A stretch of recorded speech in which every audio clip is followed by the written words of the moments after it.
Good news, friends. Molly, my working student, is back, and the vet has cleared Davina for riding. If you were doing the Adaptable 75 Hard Challenge with us, or joined book club in our reading Ride with Feel, then you might want to practice the following exercise. At the walk, have someone lunge you, or lead you if they don't know how to lunge. Drop your stirrups and close your eyes. Make sure your horse is moving forward at a working pace. So that is going to be a pretty fast, swingy 1, 2, 3, 4 beat gait. Davina is going a little slower than I'd like in this video because we really want to feel what our seat does when our horse is walking forward. Now, as we're walking, I want you to feel what your seat bones are doing and just take some deep breaths here and just give your body and your mind a moment to feel different parts of your body and see what's going on there. If you don't have to keep a hold on your reins, I suggest putting your hands down on your thighs, like Molly is doing. And then, after a moment, I want you to focus on what is happening where your body touches the saddle. And then I want you to start playing with lifting your hands off of your thighs, like Molly's doing here. I just want you to keep your eyes closed and tune in to what your seat and your contact with the saddle from your seat to your legs is feeling like. Then I'd like you to take a deep breath, let it out, and try to sink down into the saddle. What I like to imagine is roots coming out of the whole bottom of my foot and connecting me to the ground.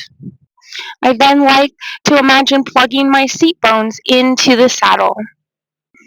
Now, Molly does a little bit of trot here, and so I'm glad that she was engaging her whole body. And when Davina stopped, she did get tipped forward a little bit. So I greatly suggest just sticking with walk, especially if you're going to close your eyes. And I suggest to the ground handler that if the horse looks like it may be starting to trot or something, to have the rider open their eyes and warn them that that might be happening. If you want to learn to ride with feel, this is a great exercise to do. Now, with your eyes closed, as you're plugged in and you're listening to what your seat is doing, I want you to then tune into what your horse's feet are doing. I want you to catch the beat of the 1, 2, 3, 4 of each hoof hitting the ground.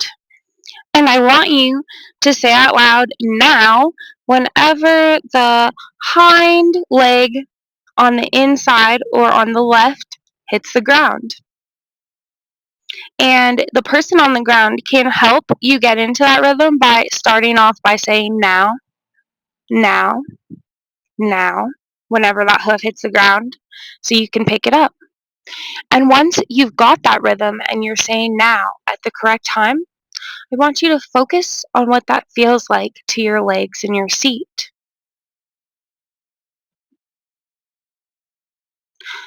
Really take your time here and tune in, and then switch to a different leg. Outside front leg, perhaps. Start saying now, now, now. And then you can play with this with and without stirrups. And just start with that feel activity. And I highly suggest filming yourself and or capturing your experiences by talking about them at the end, by filming yourself, or you can write them down, but really start to create a language of what things feel like for you. Stay tuned for more exercises to do this month. Be sure to subscribe to the channel and hit the bell. Let's enjoy the last bit of good weather we've got, improve our feel, and for some extra exercises to do under saddle, please pick up Katrin Silva's book, Ride with Feel, so you can join Equestrian Book Club with us. All you have to do to join book club is to go to the video and you can comment your thoughts and questions below about the book once you read it, and it'll give you some context and introduction and information on the book. It is No Stirrup November, so be sure to play with dropping your stirrups a little bit like we did in this exercise. See you next time.